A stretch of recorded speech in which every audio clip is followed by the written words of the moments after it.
Jai Hind everyone. If you are determined to be an IAS IPS officer and you're looking for the best IAS coaching, then join our UPSC Comprehensive Pre-Com Mains course. It will provide you a one-stop solution to all your preparation related worries. Details are given in the description. Assalamu alaikum, namaskar, adab, sat sri akal and Jai Hind everyone. I hope you guys are preparing well for your UPSC preparation. UPSC है, एक साल पूरे dedication से तैयारी कीजिए. Without giving your best it will be very difficult for you to crack this exam. No matter if you are coming from one of the Ivy League colleges, चाहे आप Harvard से पढ़ के आ रहे हैं या आप यूके की ऑक्सफोर्ड यूनिवर्सिटी से पढ़ के आ रहे हैं या आप किसी बिल्कुल एवरेज कॉलेज में जाते हैं. All these years I have seen students who have come from the best of places, और जब वो आए तैयारी करने और जिन इंस्टीट्यूट्स में तैयारी करने आए तो पूरे इंस्टीट्यूट को ऐसे लग रहा है कि अगर इसका आईएएस नहीं होगा तो किसका होगा. और वो बच्चों के 6 अटैम्प्ट्स ख़त्म हो गए और उनसे एग्ज़ाम नहीं निकला. ऑन द अदर हैंड कुछ और स्टूडेंट्स आए जो बिल्कुल सिंपल तरीके से, बिल्कुल साधारण परिवारों के, नॉर्मल फैमिलीज़ के बच्चे थे. धीरे धीरे इंक्रीमेंटली उन्होंने अपने आप को इम्प्रूव किया और उन्होंने इस एग्ज़ाम को क्रैक किया. जहाँ पर मैं आपको ये लेक्चर जहाँ से मैं आपको दे रहा हूँ, यहाँ से hardly stone throw away 200 metres पर आइसर है, Indian Institute of Science and Research. साथ में बिल्डिंग है उनकी मोहाली में. एक बार की बात है, 2015 की बात है, एक स्टूडेंट यहाँ पर आए यूपी से. यहाँ पर आइसर में वो पढ़ते थे. हिंदी मीडियम में उन्होंने अपनी पहली पढ़ाई की थी. उसके बाद में ही स्विच टू इंग्लिश मीडियम, और इंग्लिश मीडियम में आकर उन्होंने यूपीएससी की प्रिपरेशन स्टार्ट की. जब उन्होंने अपनी प्रिपरेशन स्टार्ट की तो he struggled so much with writing answers. होता क्या था कि वो कुछ लिख के मुझे दिखाते थे and then I would give him my feedback and then he will say, sir मैं यहाँ पर ये कहना चाह रहा हूँ, सर मैं यहाँ पर वो कहना चाह रहा हूँ.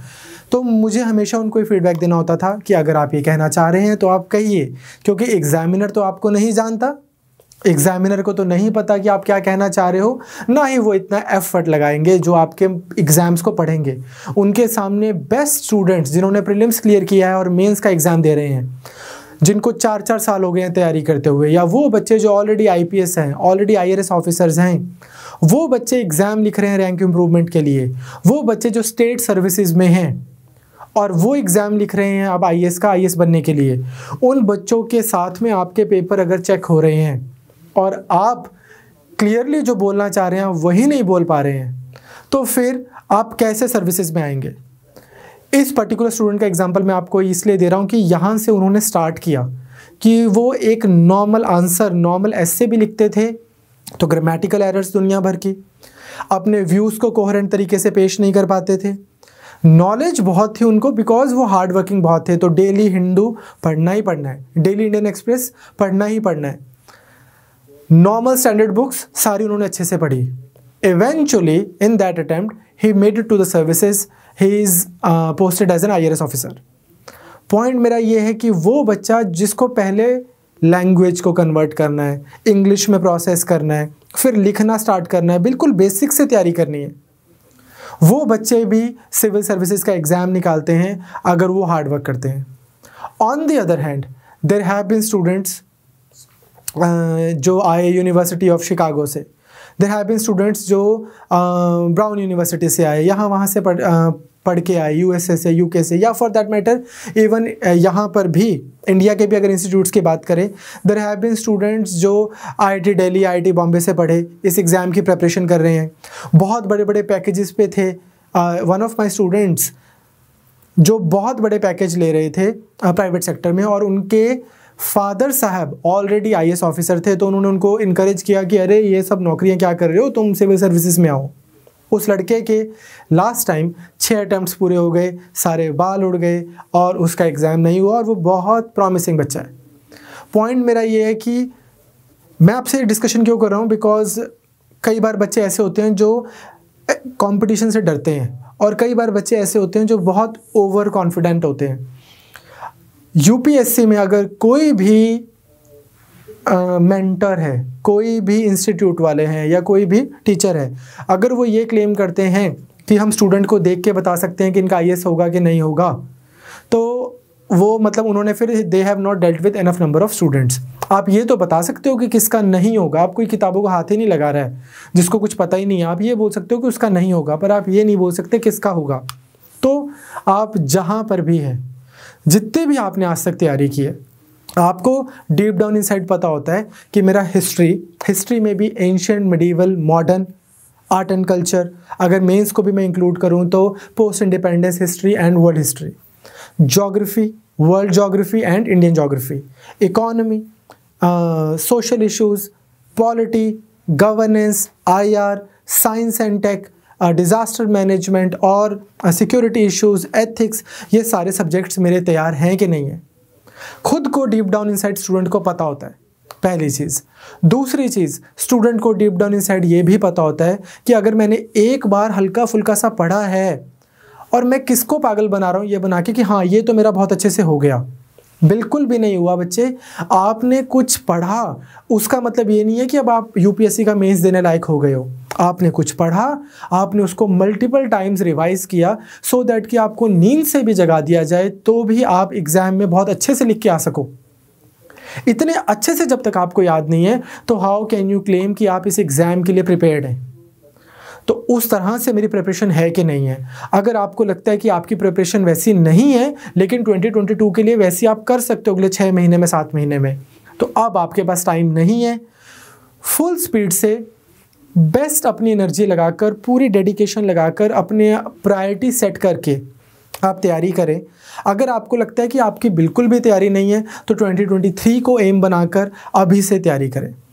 आइदर वे, मुझे ऐसा लगता है कि यूपीएससी की तैयारी अगर आप कर रहे हैं तो या आप इसकी तैयारी करें 100% डेडिकेशन से, या आप इसकी तैयारी ना करें।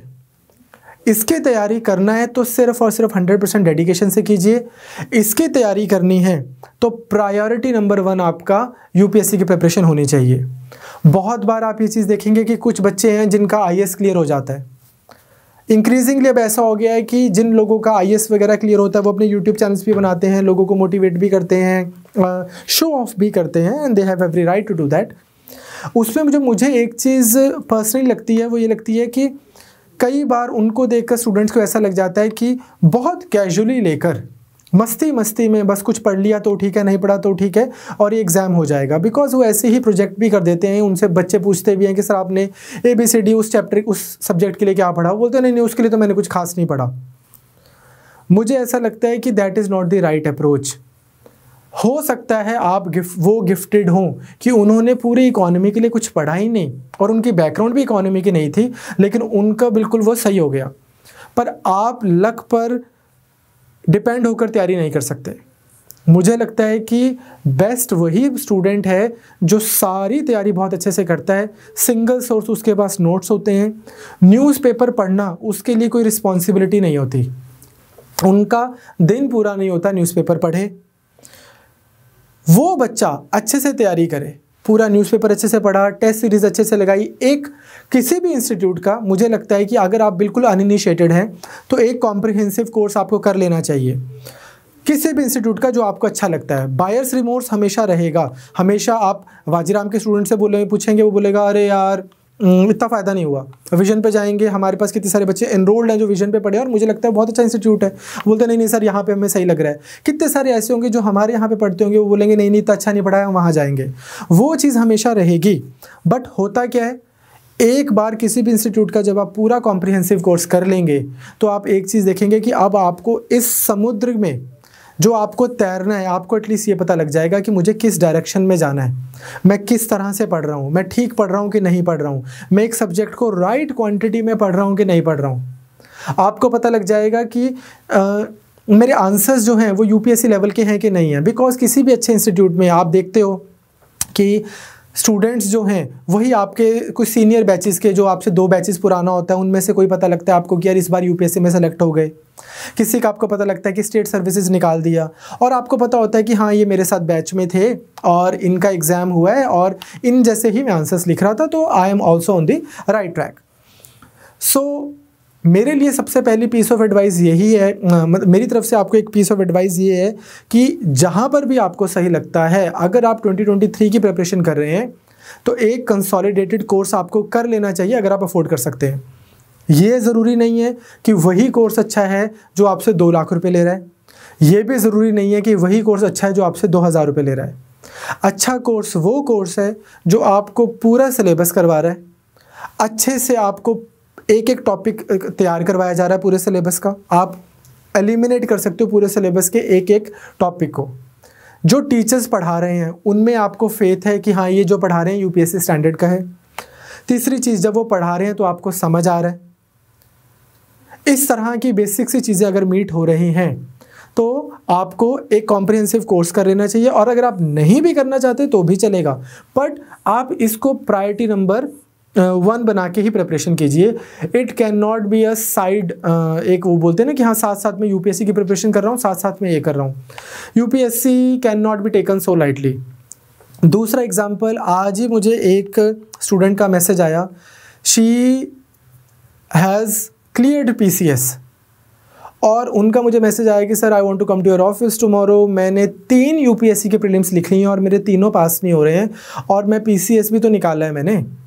तो और उससे पहले उन्होंने हरियाणा एचसीएस में भी लास्ट टाइम इंटरव्यू दिया था, हिमाचल एचसीएस में भी उन्होंने इंटरव्यू दिया हुआ है। तो कुछ तो मैं ठीक कर रही होंगी और कुछ तो मैं गलत कर रही होंगी यूपीएससी प्रीलिम्स में कि मेरा प्रीलिम्स ही नहीं निकल रहा है। और अगर मैं इतनी ही सिली स्टूडेंट हूँ कि मैं उसके लिए बनी नहीं हुई, तो फिर मेरे स्टेट सर्विसेज वाले कैसे निकल रहे हैं। Again, so many students tend to take prelims very lightly, because prelims जो है वो मेक और ब्रेक है। मेंस में तो फिर भी ये है कि एक दिन आपका अगर अच्छा नहीं गया, आपको लगता है चल यार मैं इससे मैं मार्क्स खींच लूँगा, मैं ऑप्शनल में मार्क्स खींच लूँगा, मैं जीएस 1 2 3 4 में यहाँ पर I will make up for it. Prelims तो 1 डे की बात है, या आपका एग्जाम हो रहा है या नहीं हो रहा। So again I want to reiterate that prelims can be a very brutal exam. You have to take it very very seriously. I have seen the best of students struggling with it. I have seen many students who write such impeccable answers. उनके answers पढ़ के ऐसे लगता है कि कोई कविता लिखी हुई है, इतनी पोइट्री जैसी फीलिंग आती है, but then they struggle with this exam called prelims. So I think no stage of this exam can be taken lightly. हमारा इतना घंटों पढ़ाना, एक फॉर वंस एंड ऑल मैं सेटल कर देना चाहता हूँ, आपको पूरा पॉल साइंस ऑप्शनल जो मैं पढ़ाऊँगा, जो ये लेक्चर्स हैं, जो मैं आपको क्वेश्चन आंसर्स करवाऊँगा अच्छे से, बाद में एनालिसिस करवाऊँगा जब एक बार आपका सिलेबस हो जाएगा, उतने में आपका ऑप्शनल बिल्कुल सिक्योर है। ऐसे इनसिक्योर से होके घबरा के रू करके नहीं तैयारी करनी होती, थोड़ी दलेरी से, थोड़े कॉन्फिडेंस से तैयारी किया करो। अगर मुझे इसको प्रॉपर ढंग से करवाना ही ना होता तो फिर मैं स्टार्ट क्यों करता। टेंशन नहीं लो ऐसे, और रोया भी मत करो कि 1 क्लास आई है, 2 आ गई, 4 आ गई, 3 आ गई, सारा सिलेबस आपका ढंग से हो जाएगा। अब मैं ये बोल रहा हूँ, लेकिन उस सब का कोई पॉइंट नहीं है अगर आप लोग पढ़ नहीं रहे हो। अगर आप पढ़ नहीं रहे हो तो मैं जितना मर्जी एफर्ट कर लूँ, आप जितना मर्जी एफर्ट कर लें, कोई फ़ायदा नहीं है। तो again, this is not for everyone, this is only for दो स्टूडेंट। आपकी बैकग्राउंड मैटर ही नहीं करती। शायद आपको याद होगा कुछ साल पहले एक स्टूडेंट का शायद जेईई का एग्ज़ाम नहीं हुआ था, तो he committed suicide. So one of the recent toppers, मेरे को उनका नाम नहीं याद, तो उन्होंने अपनी जो आईएएस बन गए थे, उन्होंने अपनी 12th की मार्क्स लिस्ट शेयर की थी कि देखो मेरे 12th में कितने का मार्क्स थे, but then I decided that I have to do something with my life and then I got into the services.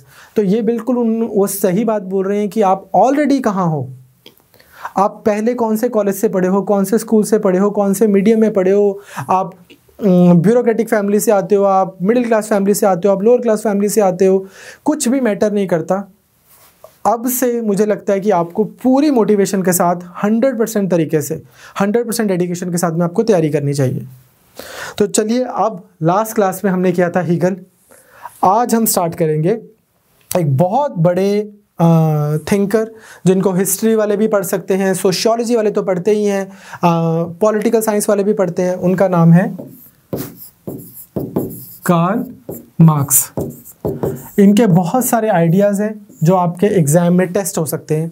पहला तो यही, Karl Marx as a person, इनके ऊपर क्वेश्चन आ सकता है। For example, Marx was the god who failed, इस तरह की स्टेटमेंट्स आ जाती हैं। मार्क्स का क्या इम्पैक्ट रहा है पॉलिटिकल थॉट में, क्या कंट्रीब्यूशन रहा है। सोशलिज्म के ऊपर बहुत सारे सवाल बनते हैं। एक सोशलिज्म पे सवाल बनता है कि socialism is a hat that has been worn by so many that it has lost its shape. कोई नेहरू जी अपने तरीके का सोशलिज्म दे रहे हैं, ओवन साहब अपने तरीके का सोशलिज्म दे रहे हैं, उससे पहले प्लेटो साहब अपने तरीके का सोशलिज्म दे गए कि सबकी वाइफ्स ले लो, सबकी प्रॉपर्टी ले लो और community of wives and property कर दो। कार्ल मार्क्स साहब अपने तरीके का सोशलिज्म दे रहे हैं, तो वो हम देखेंगे यहाँ पर। बहुत बहुत इंपॉर्टेंट ये आपके लिए लेक्चर होने वाला है। देन थ्योरी ऑफ एलिनेशन इनकी, वो आपके एग्जाम में आ सकती है। थ्योरी ऑफ हिस्टोरिकल मटीरियलिज्म, ये एक और टॉपिक है जो आपके लिए इंपॉर्टेंट है। हमने लास्ट क्लास में किया था डायलेक्टिक आइडियलिज्म हेगल करते हुए। हेगल को ही तो ये सीधा करना चाहते हैं, तो ये देंगे हिस्टोरिक मटीरियलिज्म, डायलेक्टिक मटीरियलिज्म का idea. Then his theory of class war, that the history of hitherto societies have been the history of class struggle. ये बोलते हैं कि ये आपको जो भी आइडेंटिटीज़ लग रही हैं कि मैं हिंदू हूँ, मैं मुस्लिम हूँ, मैं क्रिश्चियन हूँ, ठीक, मैं कास्ट होता है ना, मैं ब्राह्मण हूँ, मैं गुजर हूँ, मैं जट हूँ, मैं ये हूँ, मैं वो हूँ, मैं मेल हूँ, मैं फीमेल हूँ, मेरी समाज में इज्जत है, मेरी समाज में इज्जत नहीं है, ये सब आइडेंटिटीज़ कहते हैं। बस बेटा ये फालतू की आइडेंटिटीज़ हैं। सिर्फ एक चीज़ बताया करो कि आप अमीर हो कि आप गरीब हो, आप हैव हो या आप हैव नॉट हो, बस यही आइडेंटिटीज़ मैटर करती हैं। और हम देखेंगे कि कैसे to great extent it is true. मेरे को तो पर्सनली इनका डायग्नोसिस बहुत पसंद है। अगर से कोई कट्टर से कट्टर कोई इस्लामिक फंडामेंटलिस्ट हो, बिल्कुल एकदम, जो बोले कि यार सिर्फ और सिर्फ होना ही शरिया चाहिए और इस्लामिक सिस्टम ही होना चाहिए, उनको भी अगर कल को मीटिंग करनी होगी श्री श्री रविशंकर जी से, तो बहुत प्यार से मिलेंगे। क्यों? क्योंकि दोनों हैव्स हैं। उनको अगर पोप से मिलना होगा तो बहुत प्यार से मिलेंगे, इज्जत से मिलेंगे, एक दूसरे के गले में वो भी डाल देंगे जो सम्मान करने के लिए, अप्रिशिएट करने के लिए ऐसे गुलदस्ता भी देंगे, क्योंकि दोनों हैव्स हैं। ऑन दी अदर हैंड, अगर मैं कोई बहुत छोटे से किसी मंदिर का पुजारी हूँ, गरीब एकदम, और मुझे श्री श्री रविशंकर से मिलना है, तो मैं क्या मिल सकता हूँ? नहीं, चाहे मैं कितना भी बड़ा हिंदू हूँ। सिमिलरली मैं कोई छोटी सी मस्जिद में कहीं मौलवी हूँ और मुझे कोई बहुत बड़े इस्लामिक उनसे मिलना है, स्कॉलर से, क्या मैं मिल सकता हूँ? नहीं। क्यों? क्योंकि भाई वो अमीर आदमी है, अमीर अमीर से मिल सकता है। ये गरीब अमीर जो है ये अपनी अपनी दुनिया में ही रहेंगे। तो हम देखेंगे कैसे ये बात करते हैं कि सिर्फ क्लासेस की ही लड़ाई रही है, इसी तरह से हिस्ट्री मूव की है। नंबर 1। नंबर 2, आपकी आइडेंटिटीज़ भी जो है ना, ये फेक आइडेंटिटीज़ जो है ये आपको खुश करने के लिए हैं। मैं इंडियन हूँ, मैं पाकिस्तानी हूँ, कुछ नहीं हो, आप गरीब हो या अमीर हो। अगर आप अमीर हो तो क्या है, तो आप हमारे पंजाब के सीएम साहब हैं, वो अमीर हैं। पाकिस्तान में भी कितने सारे लोग अमीर हैं, उन दोनों के आपस में कितने अच्छे रिलेशन हो सकते हैं। ये लड़ना वड़ना, ये सब आइडेंटिटीज़ ये तो गरीबों की है। फिर थ्योरी ऑफ सरप्लस वैल्यू पे इनका हम थोड़ा पढ़ेंगे, वहाँ पे ये थोड़ा सा साइंटिफिक होने की कोशिश करते हैं। Then his theory of revolution, dictatorship of proletariat, workers of the world unite, you have nothing to lose but your change. आम लोगों इकट्ठे हो जाओ, वैसे भी तो मर ही रहे हो, इकट्ठे हो जाओ, अमीर जो है ना, जो ऊपर बैठे हैं पावर में, इनको मार दो। Not as a figure of speech but literally, इनको मार दो, अपनी सरकार बनाओ, सब कुछ बराबर बराबर बांट लो। And then vision of a communist society. और ऐसा नहीं है कि इन्होंने बोल दिया और आप बस इसको हा हा हंस के टाल दो। मान ली लेनिन ने बात, मान ली माओ ने बात, मार दिए लोग, बना ली अपनी सरकार। And now you have like वो जो था ना अर्सवाइल यूएसएसआर और मॉडर्न डे कम्युनिस्ट चाइना। सो कार्ल मार्क्स के बारे में मतलब बहुत सारे इनके आइडियाज़ हैं, 2 क्लासेस लगेंगी हमें, हम अच्छे से करेंगे। In the entire history of political thought में आपको पर्सनली बोलूँ, कोई और ऐसा पॉलिटिकल थियोरिस्ट नहीं है जिनको इतना क्रिटिसिज्म भी मिला हो और इतना उनका इन्फ्लुएंस भी हो। सो मच सो कि अगर आप देखें पूरी दुनिया तो 2 पार्ट्स में डिवाइडेड है, या एटलीस्ट सारी 20th सेंचुरी तो 2 पार्ट्स में डिवाइडेड रही, कैपिटलिज्म में और कम्युनिज्म में। ये जो ये डिवीजन है, ये किस बेसिस पे हो रही है? इसी बेसिस पे तो हो रही है कि आप मार्क्स में मानते हैं कि आप मार्क्स में नहीं मानते। बहुत लोग बोलते हैं कि अगर किसी पर्सन की लाइफ कैसे रही है इसको जानना है तो उसके क्या बोलते हैं, जनाजे को देखिए। जब उसकी डेथ हुई है तो कितनी भीड़ उसके साथ जा रही है। मार्क्स के साथ सिर्फ 6 लोग थे, तो ऐसा ज़रूरी नहीं है। मार्क्स ने इस चीज़ को भी प्रूव किया है कि यार ऐसा भी हो सकता है कि आप आइसोलेशन में मर जाओ 5-6 लोग ही हों वहाँ पर, लेकिन बाद में आप आधी दुनिया मार दो। तो मार्क्स के लाइक आई सेड, इनके क्रिटिक्स भी बहुत स्ट्रांग रहे हैं और इनके जो इन्फ्लुएंस्ड हैं जो इनसे लोग, वो भी बहुत स्ट्रांग हैं, वो भी पूरा रेवोल्यूशन ला के हटेंगे। एक बार एक लड़का होता है और एक लड़की कॉफ़ी डेट पे जाते हैं मिलने, टिंडर स्वाइप राइट। तो लड़की बोलती है कि I believe in Marxism, I believe in socialism. तो लड़का बोलता है कि it's okay, even I don't understand economics. तो इस तरह से बहुत सारे जो क्रिटिक्स हैं वो इनको ये भी ब्लेम करते हैं कि यार इनको कुछ समझ है नहीं है, बस ऐसे ही लगे हुए हैं, इक्वालिटी को सबसे ऊपर उठा के रख रहे हैं, जैसे कि इक्वालिटी सबसे बड़ा प्रिंसिपल हो। इक्वालिटी एक अच्छा प्रिंसिपल है, बट ऐसा नहीं है कि सारी सोसाइटी उसी चीज़ पे सेंट्रिक हो सकती है। तो इस तरह की बहुत सारी बातें हैं। एनीवेज, तो ये क्या करते हैं, ये बात करते हैं, मार्क्स जो हैं ये बात करते हैं, बोलते हैं कि क्या तुमने बातें लगा रखी हैं लिबर्टी। अभी तक हम कितना पढ़ चुके हैं लिबर्टी के बारे में? इफ़ यू रिमेंबर, हमने हॉब्स, लॉक, रूसो वगैरह भी जब पढ़ा था, स्पेशली हॉब्स और लॉक पढ़ा था। लिबर्टी क्या होती है? लिबर्टी टू डू समथिंग और लिबर्टी फ्रॉम समथिंग, यही होता है। मान लो सरकार है, मेरे ऊपर कोई लॉ बनाकर बंदिश लगा सकती है, सरकार लॉ बनाकर मेरे ऊपर कोई रिस्ट्रिक्शन लगा सकती है, लेकिन क्या हुआ, एक और लॉ आया और उसने बोल दिया कि ये तो फंडामेंटल राइट है इस पर्सन का, आप इसके ऊपर ये लॉ लगाकर इसकी freedom of speech for example cartel नहीं कर सकते। सो लिबर्टी फ्रॉम दिस रिस्ट्रिक्शन, कि हाँ मेरे ऊपर कोई बंदिश नहीं लग सकती। सिमिलरली, मैं जिस मर्जी रिलीजन में मानूं या मैं किसी भी रिलीजन में ना मानते हुए एथिस्ट बनूं, मेरी मर्जी भाई, इंडिविजुअल। तो liberty to follow any religion, इस तरह से एक अनेबलिंग सा कॉन्सेप्ट है। लेकिन बाद में हमने देखा था, और हम आगे जाकर और देखेंगे जब हम थ्योरीज ऑफ लिबर्टी करेंगे, कि एक और कॉन्सेप्ट आया जिसको हम बोल रहे थे पॉजिटिव लिबरलिज्म या पॉजिटिव लिबर्टी, जिसमें मैंने आपको बोला था कि ना सिर्फ ऐसा है कि लिबर्टी को आप ऐसे देखें कि हाँ सरकार को आपने अगर सरकार के मुंह पे एक बैंडेड लगा दी, सरकार के मुंह पर आपने एक टेप लगा दी कि बस तुम नहीं बोलो, पर्सन के पास लिबर्टी है, इसकी रिस्ट्रिक्शन मत लो, दैट इज़ नॉट सफिशिएंट। एक ग्रुप ऑफ पीपल ऐसे हैं या एक स्कूल ऑफ थॉट ऐसा है जो बोलता है कि सरकार जो है, सरकार को आपने लिमिट कर दिया कॉन्स्टिट्यूशन के थ्रू और ये बोल दिया कि इंडिविजुअल के पास फ्रीडम है, यहाँ पर सरकार का डोमेन खत्म हो जाता है और इंडिविजुअल का शुरू हो जाता है, सरकार लिमिटेड है। This is not sufficient. In fact होना ये चाहिए कि सरकार थ्रू एफर्मेटिव एक्शन लोगों को अनेबल करे, कैपेसिटी बिल्ड करे। सरकार क्या करे, लड़कियों को फ्री में पढ़ाए स्कूलों में, सो दैट कि ना सिर्फ आज आपने ये बोल दिया कि लड़कियों के पास में भी फ्रीडम है, लिबर्टी है, वो भी चली जाए स्कूल में। This is not sufficient. Instead of this क्या होना चाहिए, लड़कियों को फ्री एजुकेशन दो, फ्री फूड दो, सैनिटेशन हेल्प दो एंड देन सो ऑन, ताकि they feel unable to go to school. When Sarkar is doing something positive for you to express yourself or to realize yourself or to realize your individuality, so that is something we are calling as positive liberty.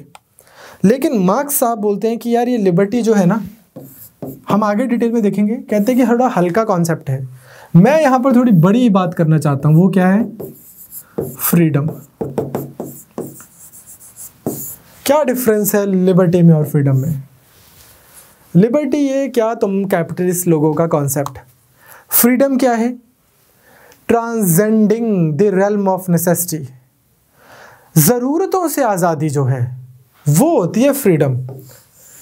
मेरा मन कर रहा है अभी right now कि यार हमारे यहाँ पे शिवालिक हिल्स हैं, मेरा मन कर रहा है, मौसम चेंज हो रहा है, मैं आराम से घूमने जाता हूँ अभी, लेकिन फिर मुझे पता लगता है कि नहीं यार मुझे तो आज एक क्लास रिकॉर्ड करनी है। क्यों? अगर मैं नहीं रिकॉर्ड करूँगा तो स्टूडेंट्स बोलेंगे कि सर क्लास नहीं आपने रिकॉर्ड की, और फिर क्या होगा, फिर मेरे को सैलरी नहीं मिलेगी, और इसी तरह से फिर सैलरी नहीं मिलेगी तो मैं बिल कैसे पे करूँगा, फिर मेरा घर कैसे चलेगा। एंड इसी तरह से धीरे धीरे मैं देखूँगा या आप देखेंगे कि धीरे धीरे चेतन सर के बाल उड़ते गए, पेट बाहर आता गया, थोड़े बुजुर्ग होते रहे, और फिर मैं 50-60 साल का हो गया। और फिर एक दिन किसी ने बोला यार एक चेतन सर होते थे वो तो अब नहीं रहे। यही तो एक इंडिविजुअल है, नेसेसिटीज़ में ही पूरी ज़िंदगी निकल गई, पूरी ज़िंदगी बस ये काम काम काम काम काम काम काम काम, ठीक। Like I am sorry if I am like painting a very gloomy picture, मतलब ऐसा वो नहीं बोल रहे हैं, पर द पॉइंट इज दिस कि ज़रूरतें आपको इतनी होती हैं कैपिटलिस्ट सोसाइटी में, ये बिल पे करना है, ये बिल पे करना है, ये बिल पे करना है।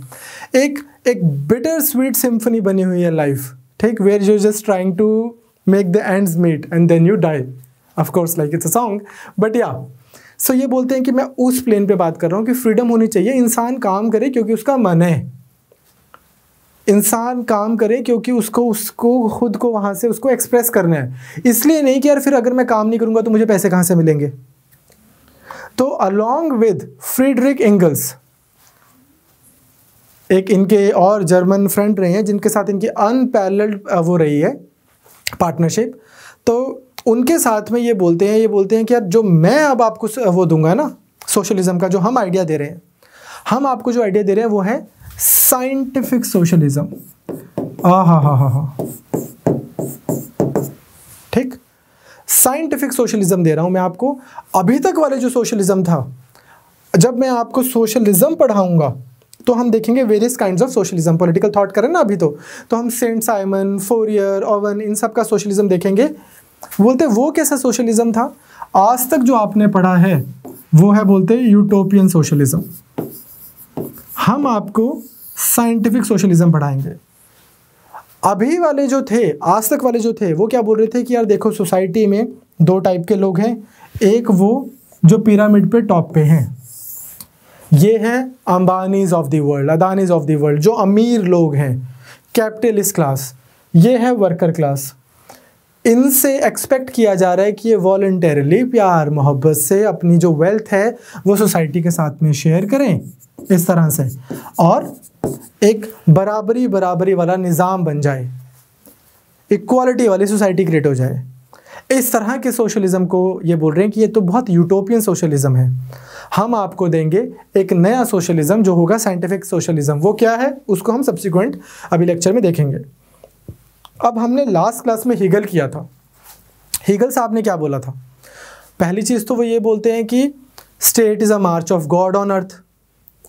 अब अगर सरकार ही सब कुछ है, सरकार भगवान है, और सरकार की ही देख रेख में अंबानी जी अंबानी है, अदानी जी अदानी है, और व्हाट इज़ हिज नेम से वॉरेन बफे है, और बिल गेट्स है।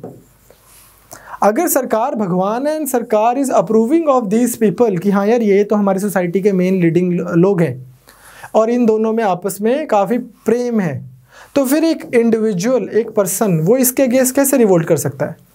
वो इसको कैसे बोल सकता है कि यार नहीं ये सारा पैसा तुम्हारा कैसे हो गया, इसको डिस्ट्रीब्यूट करो।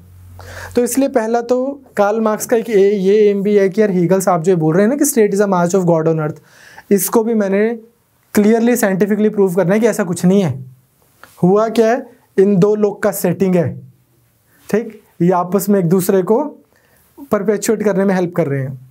दूसरी चीज़ अगर आपको याद हो, हीगल ने एक बात बोली थी क्या, कि हिस्ट्री कैसे मूव कर रही है, डायलेक्टिक आइडियलिज्म। एक आइडिया आता है, एक आइडिया, और उस आइडिया का आता है हमारे पास काउंटर आइडिया, जिसको हम बोल रहे थे एंटी आइडिया, एंटीथीसिस। एक थीसिस है, एक एंटीथीसिस है। हर थीसिस का एंटीथीसिस एग्जिस्ट करता है।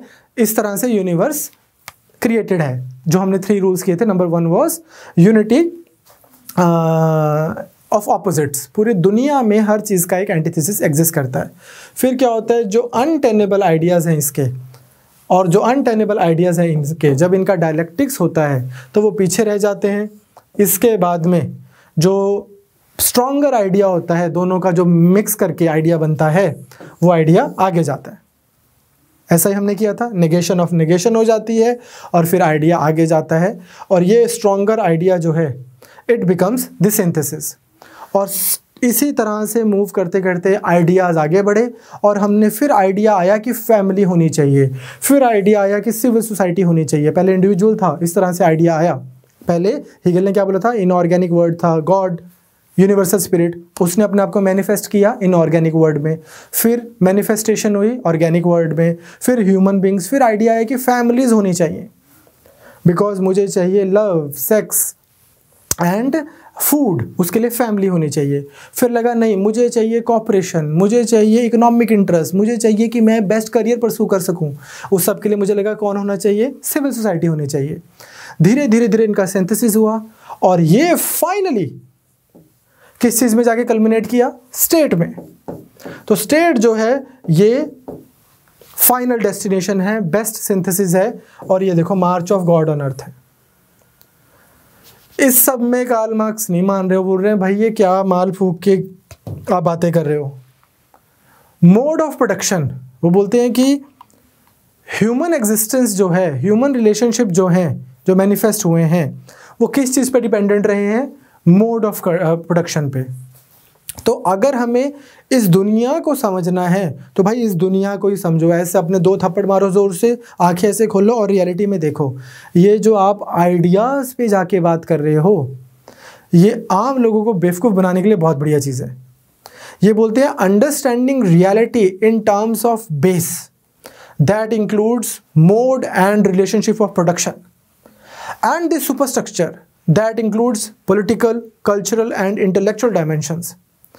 उसको समझ के जब आप समझते हो कि यार हाँ मैं अब क्या हूँ, ये रियलिटी क्या है, वो जो आप समझते हो वही ट्रू है। इसका मतलब क्या है हम देखेंगे आगे जाके। ये बोलते हैं कि बेस जो है वो क्या है, इकोनॉमी। जो इकोनॉमी कंट्रोल करते हैं वही कंट्रोल करते हैं सुपरस्ट्रक्चर को। जो इकोनॉमी कंट्रोल करते हैं वही कंट्रोल करते हैं सब कुछ। फॉर एग्जांपल वो क्या कंट्रोल करते हैं, political institutions. I don't know how true it is, but you may have heard कि कुछ फैमिलीज एग्जिस्ट करती हैं जो वर्ल्ड वॉर 2 के टाइम पर एक्सिस पावर्स को भी उन्होंने पैसे दिए हुए थे, एलाइज को भी उन्होंने ही पैसे दिए हुए थे। हिटलर को भी उन्हीं से फंडिंग जा रही थी और चर्चिल को भी उन्हीं से फंडिंग जा रही थी कि हाँ यार ये कुछ पॉलिटिकल इंस्टीट्यूशंस हैं, लड़ रहे हैं, शाबाश शाबाश लड़ो। देखते हैं कुछ फैमिलीज इंडिया में एग्जिस्ट करती हैं, कुछ बिजनेस हाउसेज एग्जिस्ट करते हैं, कांग्रेस को भी वही पैसे देते हैं, बीजेपी को भी वही पैसे देते हैं। ऐसा बोला जाता है कि बड़े बड़े हाउसेज हैं। अब ऐसा तो नहीं है, जैसे बहुत लोग ऐसा बोलते हैं कि अरे मोदी जी तो अंबानी जी की पॉकेट में है, या अंबानी जी को इतना गुना फ़ायदा हो गया मोदी जी के आने के बाद। तो ऐसा तो नहीं है कि 2014 से पहले अंबानी जी अंबानी डिपार्टमेंटल स्टोर खोल के बैठे थे, ठीक, या साइकिलों की दुकान थी उनकी, वो तब भी उनके फादर साहब इंदिरा गांधी के साथ लंच करते होते थे। और ऐसा नहीं है कि उनके फादर भी ऐसा ही करते थे, तो वो उस टाइम पे बने थे, फर्स्ट जनरेशन था धीरू भाई अंबानी। पॉइंट इज दिस कि इकोनॉमी जो कंट्रोल कर रहे हैं वो पॉलिटिकल इंस्टीट्यूशंस पे अकॉर्डिंग टू मार्क्स उनका कंट्रोल है। कल्चरल कंट्रोल भी उन्हीं का है।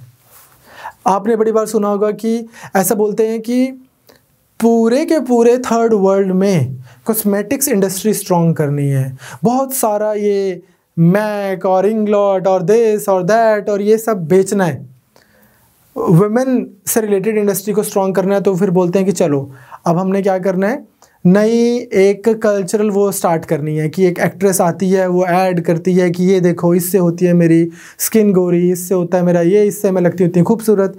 एक कल्चरल, जिसके पास पैसा है फिर वो बताते हैं कि अच्छा इस तरह से ड्रेसअप करना ज़रूरी है, इस तरह से अगर मैं दिखूंगी तो मैं अच्छी लगूंगी, और ऐसा दिखने के लिए मुझे ये प्रोडक्ट खरीदना है।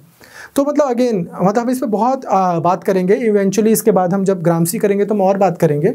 बट ये बोलते हैं कि ये जितने आपके NGOs हैं, जितने सेल्फ हेल्प ग्रुप्स हैं, जो भी मीडिया है, कल्चरल बॉडीज़ हैं, टेम्पल्स हैं, रिलीजियस बॉडीज़ हैं, पॉलिटिकल इंस्टीट्यूशंस हैं, ये सब तो बस देखने के लिए।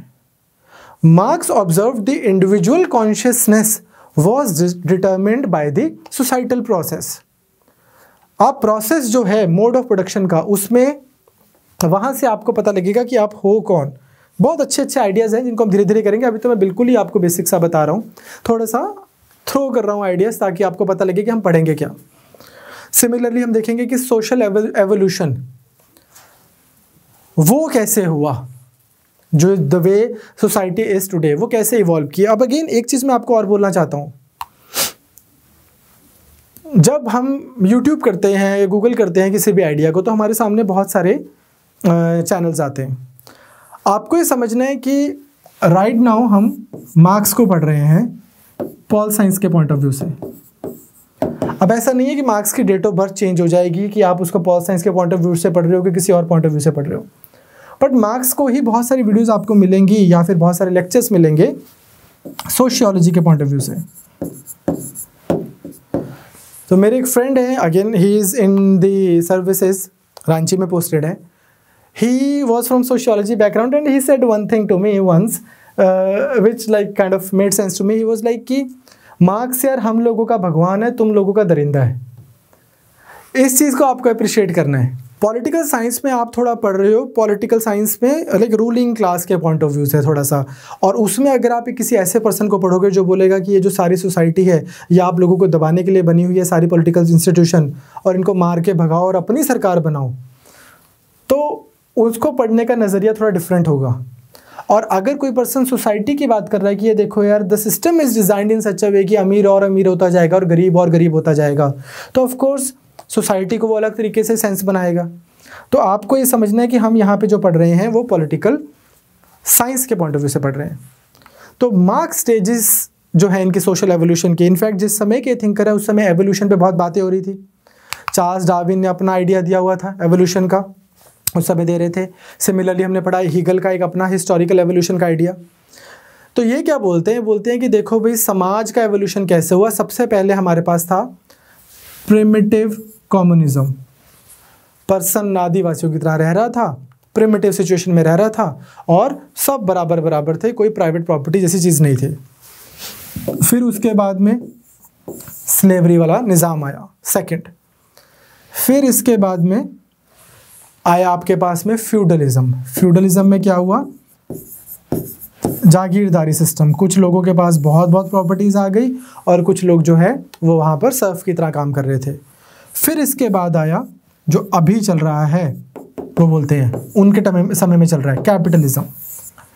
इसके बाद आना ही आना है उनके हिसाब से, तो इनएविटेबल रियलिटी है, ये तो होना ही है, जो मर्जी कर लो, because capitalism is designed in such a way that it has its so many internal contradictions कि अब आपके पास में आना ही आना है। नेक्स्ट क्या,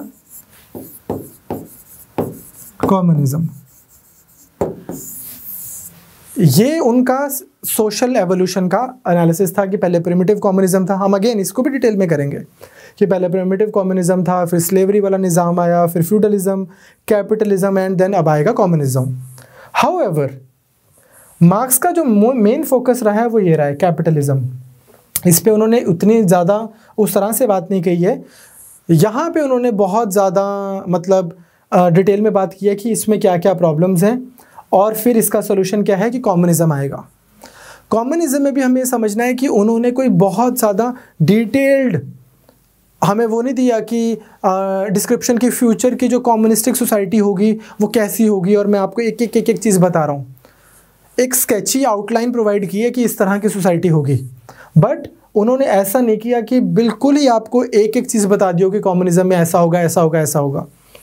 तो इस वजह से इनफैक्ट जैसे वो बोलते हैं कि देखो कैपिटलिज्म की कुछ अच्छाइयाँ हैं, जैसे फॉर एग्जांपल रेवोल्यूशनाइज कर दिया इसने मीन्स ऑफ प्रोडक्शन को, बट बस इसके बाद में इसमें बहुत सारी बुराइयाँ हैं।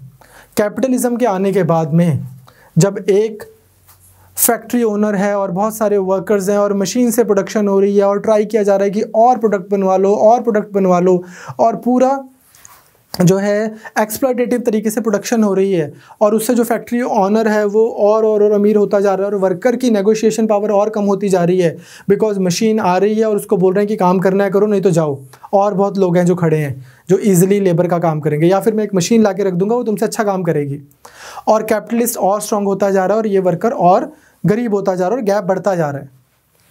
तो इस चीज़ के लिए वो कैपिटलिज्म को बोलते हैं कि it has so many problems, तो इसको कंडेम करते हैं for its inequalities, for its vestiges, for its exploitation. But marks एक गलती तो करते हैं, उनको लगता है कि वो बहुत कॉन्फिडेंट है, उस समय में बहुत कॉन्फिडेंट है कि बस कैपिटलिज्म का टाइम गया और कम्युनिज्म का टाइम आ गया, पर ऐसा तो नहीं हुआ।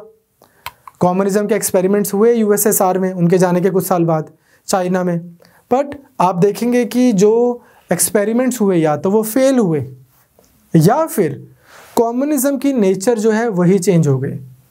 अब चाइना है, कहने को कम्युनिस्ट कंट्री है, पर कहाँ से कम्युनिस्ट है, मतलब they can put any capitalist nation into shame, पूरा प्रॉपर कैपिटलिज्म की तरह काम करते हैं। तो इसलिए बहुत सारे कमेंटेटर्स ऐसे हैं जो बोलते हैं कि देखिए मार्क्स को आप किस तरह से अंडरस्टैंड कीजिए कि यार 19th सेंचुरी के कैपिटलिज्म को क्रिटिसाइज करने वाला एक पर्सन, कि he was a critic of 19th century capitalism.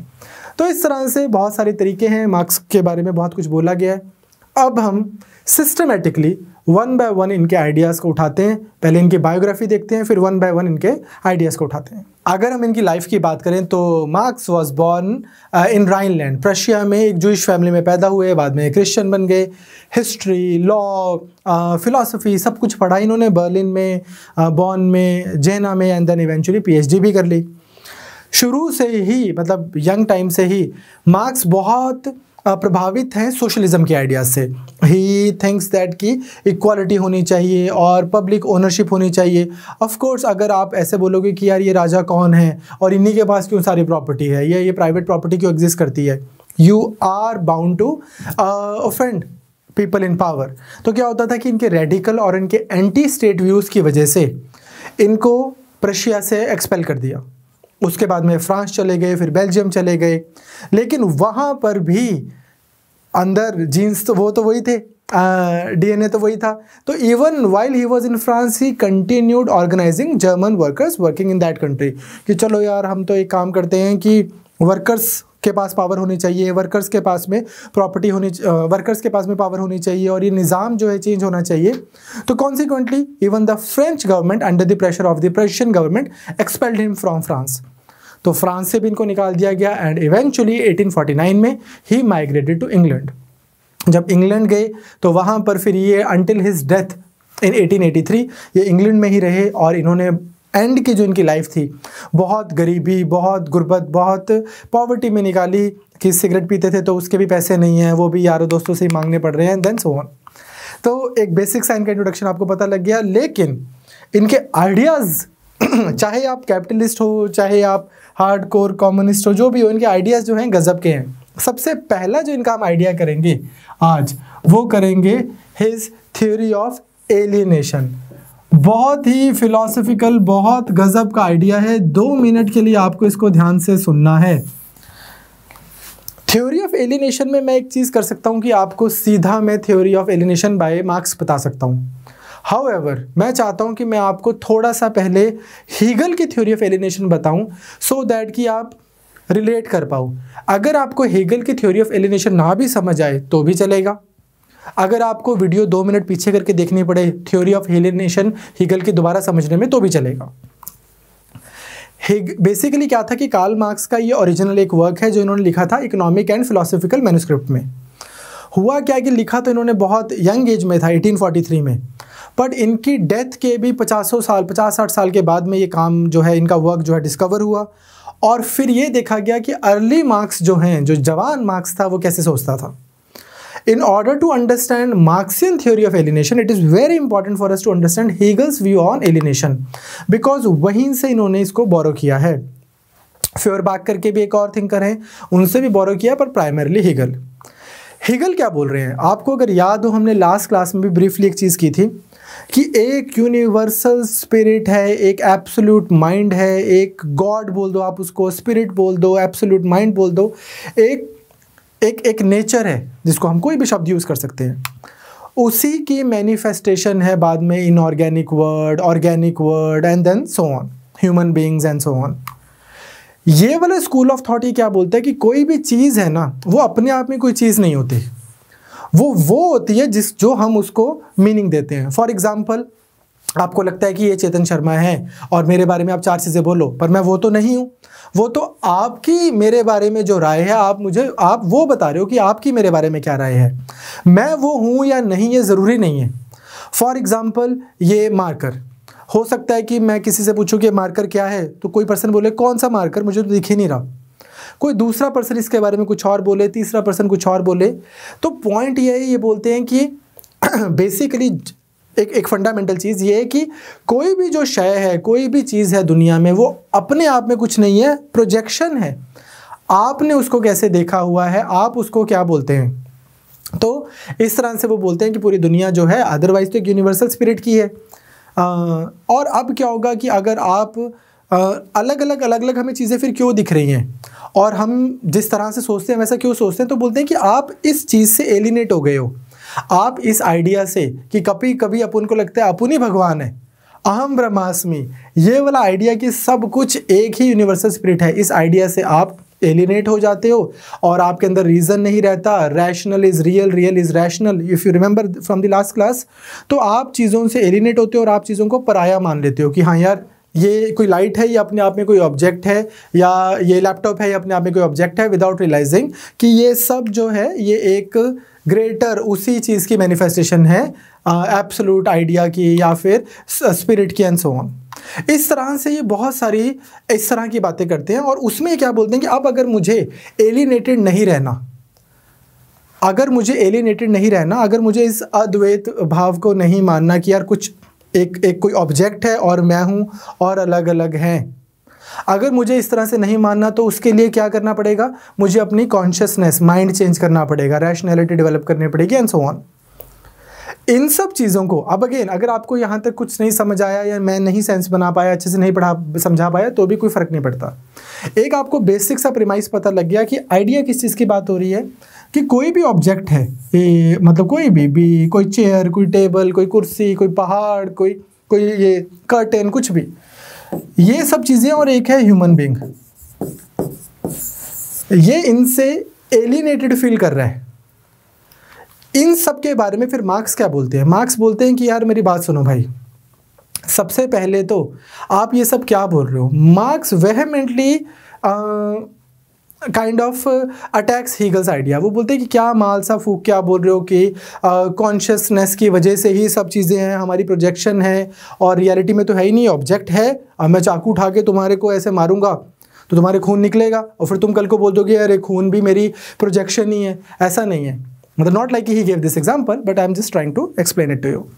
तो ये बोलते हैं कि आपके हिसाब से चला जाए फिर तो क्या है, सारा जो ऑब्जेक्टिव वर्ल्ड है it is nothing but a fantasy, है ना, एक फैंटज़म की आप बात कर रहे हो। तो मार्क्स बोलते हैं ऐसा नहीं है, ये वर्ल्ड है भाई, रियल है, सामने है, मैटर है, ये विचारों की आइडियाज़ की क्या फिलोसफिकल बातें कर रहे हो। मार्क्स सेज कि यार ऑब्जेक्टिफिकेशन एक अलग चीज़ है, एलिनेशन एक अलग चीज़ है। ऑब्जेक्टिफिकेशन क्या है?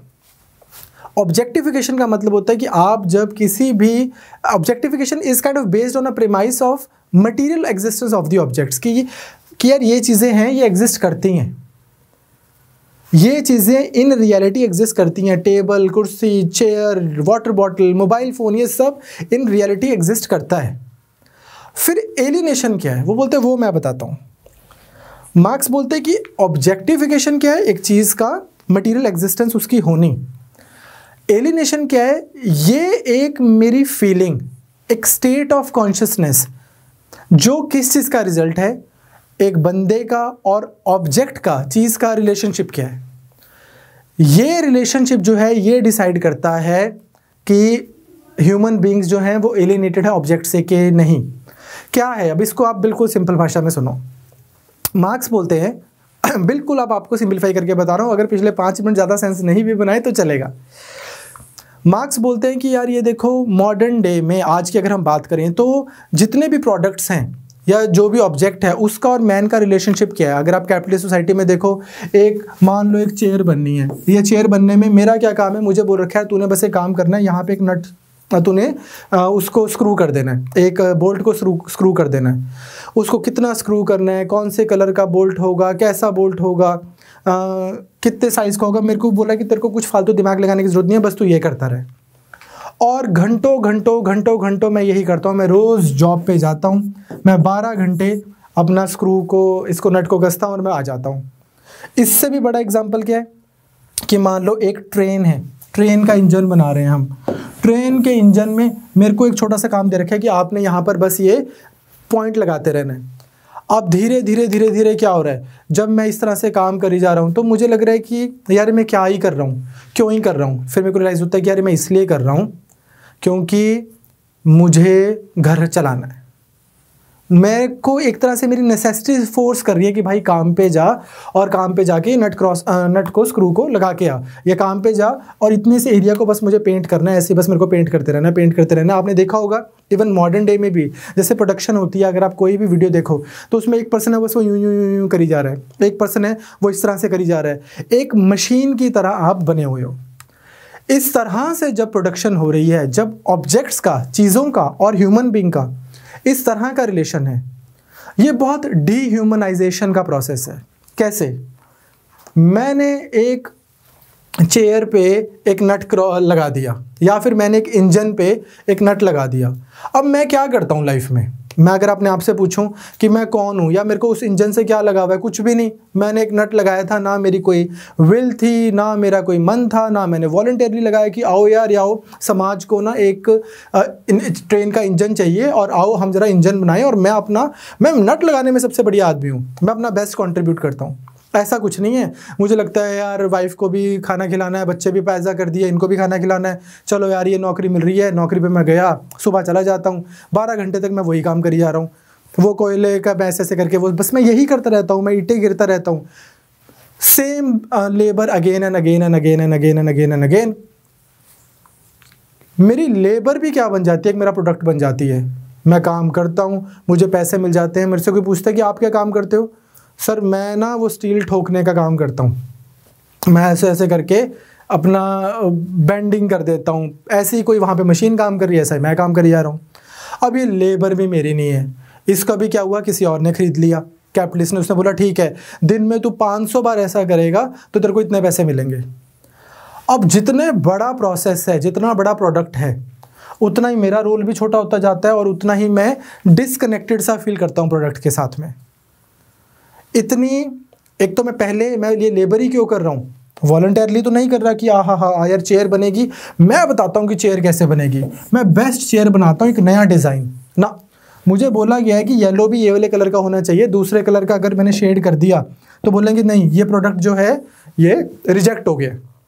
तो मैं बोला है चुपचाप बस यूँ करके येलो पेंट लगाते रहो। एक तो मेरे काम की नेचर ऐसी, ऊपर से मैं कर भी क्यों रहा हूँ, नॉट वॉलंटियरली बट कोर्जन के अंडर। वो कोर्जन क्या है, मेरी नेसेसिटीज। मैं काम नहीं करूँगा तो खाना कहाँ से खाऊंगा। उसके बाद में, और ऐसा क्यों हो रहा है, क्योंकि कैपिटलिस्ट सोसाइटी बनी ऐसी हुई है कि यार पर्सन को बस बोल दिया तू ये काम करता रहे, चुपचाप अपनी लेबर करता रहे, बाद में सैलरी ले जाइयो।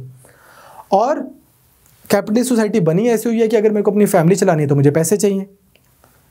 तो अब क्या हो रहा है, धीरे धीरे धीरे धीरे मैं ऐसे इस काम से, इस चीज़ से एलिनेट होता जा रहा हूँ।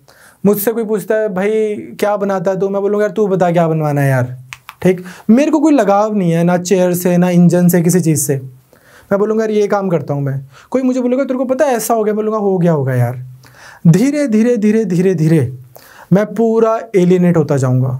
धीरे धीरे धीरे मैं वो वाला अंकल बन जाऊँगा जो बच्चों की बॉल नहीं वापस करते। बड़ा बिटर, किस चीज़ को लेके, सिस्टम को लेके, प्रोडक्शन को लेके, इस प्रोडक्ट को लेके। किस इंजन को मैं बोलूँ कि यार ये इंजन मेरा है, या क्या मैं बोलूँ कि यार ये मैंने किया है। ना मैंने मन से किया, ना मेरे को कुछ उसकी उस तरह की रिवॉर्ड था, ना मेरी कोई प्रॉपर मेरी फैकल्टी यूज़ हुई, मेंटल फैकल्टी या कुछ भी ऐसा। होना क्या चाहिए था कि एलिनेशन कैसे ओवरकम होती। अगर प्रोडक्शन का सिस्टम, ऑब्जेक्ट्स की प्रोडक्शन का सिस्टम, अकॉर्डिंग टू मार्क्स बोल रहा हूँ मैं, ये बोलते ऐसा रखा होता, that would have led to unfolding of the human potentialities. हो सकता है, ये नहीं है इसका मतलब कि मुझे आके बोला होता कि सर आओ और आप बताओ कि बेस्ट चेयर कैसे डिज़ाइन होगी और आप ही बना दो, डेली एक नई चेयर बना दिया करो। ज़रूरी नहीं है।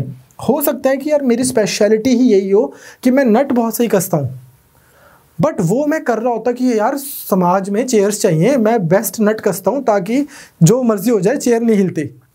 ये मेरा बेस्ट पोटेंशियल है। इसको अनफोल्ड करने वाला सिस्टम होना चाहिए प्रोडक्शन का। Keep one thing in mind कि मार्क्स ये नहीं बोल रहे हैं कि जब कम्युनिज्म आ जाएगा तब लोग लेबर नहीं करेंगे, तब भी करेंगे। और ऐसा नहीं है कि तब किसी पर्सन को बोल देंगे कि लो यार पूरी चेयर तुम बना दो या पूरा इंजन तुम बना दो, नहीं, तब भी यही सिस्टम होगा, पर वो डीह्यूमनाइजिंग नहीं होगा। कैसे नहीं होगा डीह्यूमनाइजिंग? पहला तो आप वो काम कर रहे हो जिसके लिए आप बेस्ट सूटेड हो, और इसलिए काम नहीं कर रहे, कोर्जन में नहीं काम कर रहे कि यार घर पे तो चलाना है, that those things have been taken care of, don't worry. खाना पीना ये सब चीज़ें सरकार जो है that will it will take care of it. क्यों? क्योंकि सरकार ही लेबर क्लास की है, वो समझती है इस चीज़ों को।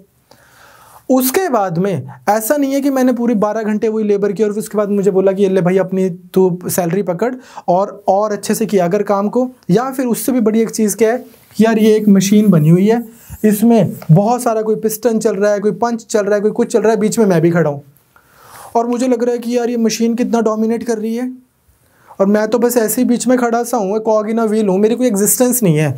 मैं ह्यूमन बीइंग की तरह फील ही नहीं कर रहा, मैं ह्यूमन बीइंग की तरह फील ही नहीं कर रहा हूँ। और मार्क्स बोलते हैं कि ये वाली सिचुएशन जो है ये सॉरी स्टेट ऑफ अफेयर्स है जो होता है कैपिटलिस्ट सोसाइटी में। बंदा क्या फील करने लग जाता है? बंदा फील करने लग जाता है कि यार ना ये प्रोडक्ट मेरा, उसको बोलो यार तेरे को पता है ग्रेट डिप्रेशन आ गई होगी यार, तेरे को पता है ये हो गया, हाँ यार हो गया होगा, ना ये प्रोडक्ट मेरा, ना ये सिस्टम मेरा, जो फेलो वर्कर्स हैं वो भी क्या है, कोई मशीन है, कोई अपने आप से ऐसे लगा हुआ है, ना कोई एक सेंस ऑफ एसोसिएशन है। फिर धीरे धीरे वो खुद से भी एज अ पर्सन भी वो अपने आप से एलिनेट हो जाता है। क्या मतलब है इस बात का? मैं 9 बजे काम पे गया, 7 बजे मैं काम से आया, इतने से लेकर इतने तक या 9 से 9 तक मैं ह्यूमन बीइंग ही नहीं हूँ, मैं बस मशीन हूँ। हाँ जी लाओ, ये बंद कर दिया, लो आगे, लो ये चल रहा है। मैं ह्यूमन बीइंग ही नहीं हूँ, मैं पूरा एलिनेट हुआ हूँ खुद से। मार्क्स बोलते हैं कि होता क्या है, पर्सन जो है उसकी एलिनेशन फ्रॉम ह्यूमैनिटी हो जाती है, फेलो वर्कर। पहले तो उसकी एलिनेशन फ्रॉम नेचर होगी, ये सारा सिस्टम यार ये क्या चेयर क्या सिस्टम ये कुछ नहीं है भाई, बंदा कहता है बस मुझे छोड़ दो यार तुम। फिर उसकी एलिनेशन फ्रॉम फेलो वर्कर्स होगी, एलिनेशन फ्रॉम हिमसेल्फ भी हो गई। लेबर जो है उसमें ना उसकी कोई मतलब उस पूरी प्रोडक्शन के सिस्टम में, कैपिटलिस्ट सिस्टम में, ना उसकी कोई फैकल्टी यूज़ होती है, ना उसकी कैपेसिटी यूज़ होती है। उसको लगता है कि यार दुनिया में मैं ये कंट्रीब्यूट करना चाहता हूँ, उसको बोलते हैं हाँ पहले ये कर तू, अपना ये प्रोडक्ट जो है इसको ठोकता रहे या बनाता रहे या शेप चेंज करता रहे, जो भी आप आई डोंट नो आपने कितना प्रोडक्शन होती हुई देखी है। और we are talking about 1840s and 1850s, उस समय तो ऑल द मोर रीजंस बहुत एक्सप्लॉयटेटिव तरीके से होती थी। बट इवन टुडे भी अगर आप देखेंगे तो person is assigned a very एक सिंगल सी जॉब ओवर एंड ओवर, उसको वही करते रहना for 30-35 years of his life. Secondly क्या है, उनको लग रहा है कि वो प्रोडक्ट किसका है, ये मैंने चेयर बना दी या मैंने इस चेयर के ऊपर एक नट लगा दिया, अब ये किसकी है, ये चेयर मेरी थोड़ी है। एक ऑर्गेनाइजेशन है जिसके लिए मैं काम करता हूँ, उसका नाम है ABC चेयर्स, वो साहब की है ये चेयर, मैं कोई नहीं हूँ, मेरे को तो शायद कभी इस पर बैठने को भी नहीं मिलेगा। जैसे घर बनाते हैं जो लोग, उस घर में रह थोड़ी पाते हैं कभी। तो इवन इस लेबर के ऊपर ना मेरा कोई हक है, ये सिर्फ एक नट नहीं है ना, इसमें मेरी लेबर भी तो लगी है, the act of screwing it. ठीक, I hope you will take it in the right I hope you will take it in the right way. It came out differently, but the point is this कि जो मेरा act है वो मेरी labour लगी है उस पर, बट वो लेबर भी जो है वो भी मैंने किसी को बेच दी, बदले में उसने मेरे को महीने की तनख्वाह दे दी। तो इससे क्या हो गया कि किसी भी चीज़ से मेरी अटैचमेंट ही नहीं है। धीरे धीरे मैं एलिनेटेड सा होता जा रहा हूँ, अपने प्रोडक्ट से भी, अपनी लेबर से भी। अब यही चीज़ मैं वहाँ पर भी करूँगा, कम्युनिस्ट सोसाइटी में भी, पर वहाँ पे मैं इसलिए नहीं करूँगा कि यार मेरे को अपना घर भी तो चलाना है। वहाँ पे मैं क्यों करूँगा? क्योंकि इस चीज़ में एक एसेंस है, इस चीज़ में मुझे मतलब ऐसा नहीं है कि मेरे को लग रहा है कि यार करना तो है ही, घर तो चलाना ही है। इस चीज़ से मैं अपने आप को एक्सप्रेस कर पा रहा हूँ। ओके, नाउ मैं ह्यूमन बीइंग होना कब फील कर रहा हूँ? मैं तब फील कर रहा हूँ जिस समय मैं खा रहा हूँ, मैं पी रहा हूँ, मैं बच्चे पैदा कर रहा हूँ, वो जो एनिमल वाले जो मेरे फंक्शंस थे, जब मैं वो कर रहा हूँ तब तो मैं ह्यूमन फील कर रहा हूँ। फिर मैं काम पे आ जाता हूँ सुबह 9 बजे और दोबारा मेरी डिह्यूमनाइजेशन हो जाती है।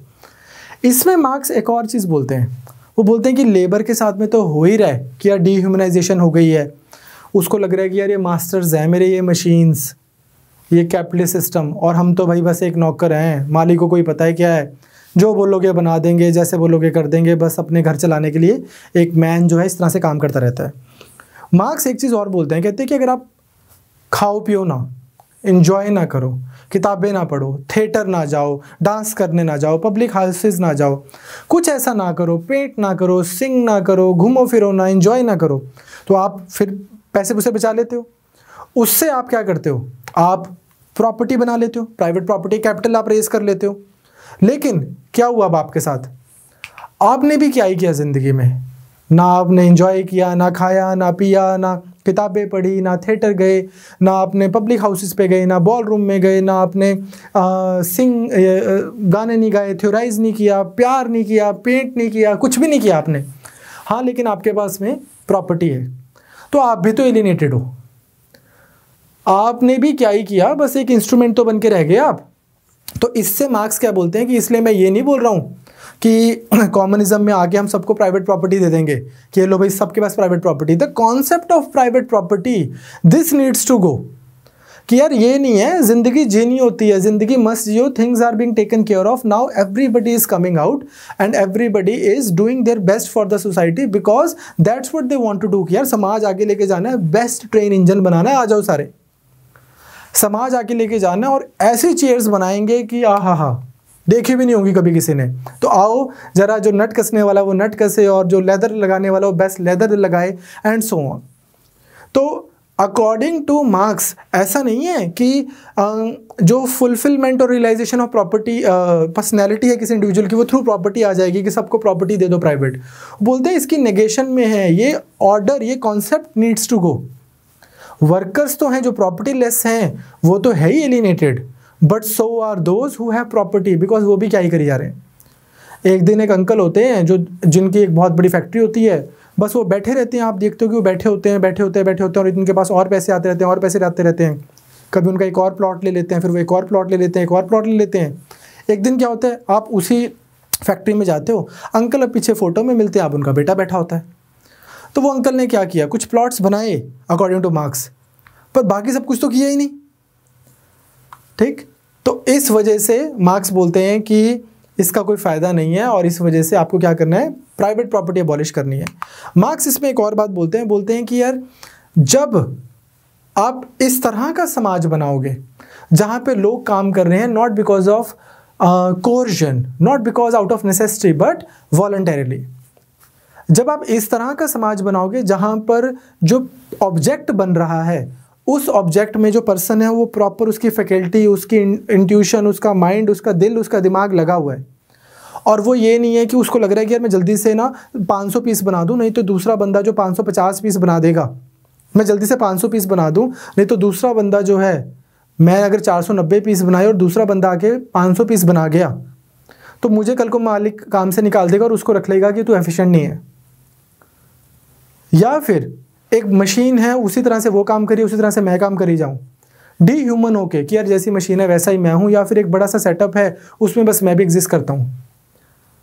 मार्क्स बोलते हैं कि अगर इस तरह के सिस्टम से हम निकलकर उस तरह का सिस्टम बनाएं जहां पर मैं अपनी बेस्ट फैकल्टीज यूज कर रहा हूं, वॉलंटरीली एक्ट कर रहा हूं, प्राइवेट प्रॉपर्टी के अक्यूमुलेशन के लिए नहीं एक्ट कर रहा हूं, तो जो सिस्टम बनेगा वहां पर ऑब्जेक्ट और ऑब्जेक्ट को बनाने वाला वो एक फील करेंगे, उससे उसको अटैचमेंट होगी, वहाँ से उसको एलिनेशन नहीं होगी। अदरवाइज ये जो सिस्टम है यहाँ पे तो एलिनेशन है, और इस तरह से एलिनेशन होती है कि पहली एलिनेशन उसको उस प्रोडक्ट से हो जाती है कि यार मुझे नहीं पता, फिर उसको अपनी लेबर से भी हो जाती है कि हाँ यार इसके तो मेरे को पैसे दे दिए उसने, बात खत्म होगी, किया होगा यार मैंने, बनाई होगी कोई चेयर, मेरे को तो पैसे मिल गए थे, मुझे क्या लेना देना। फिर उसको इस प्रोसेस से ही एलिनेशन हो जाती है सारे के सारे से, एंड में उसको नेचर से और फिर खुद से सबसे एलिनेशन हो जाती है, और एक डिटैच सा खिन्न भाव उचाट मन वाला पर्सन जो है वो आपके पास एक वैसा सोसाइटी तैयार हो जाती है। मार्क्स क्या चाहते हैं इसके जगह, वो चाहते हैं कि what should be possible for me, वो बोलते हैं कि to do one thing today and another tomorrow, आज मैं कुछ काम करता हूँ कल मैं कोई और काम करता हूँ, एक ऐसी सोसाइटी।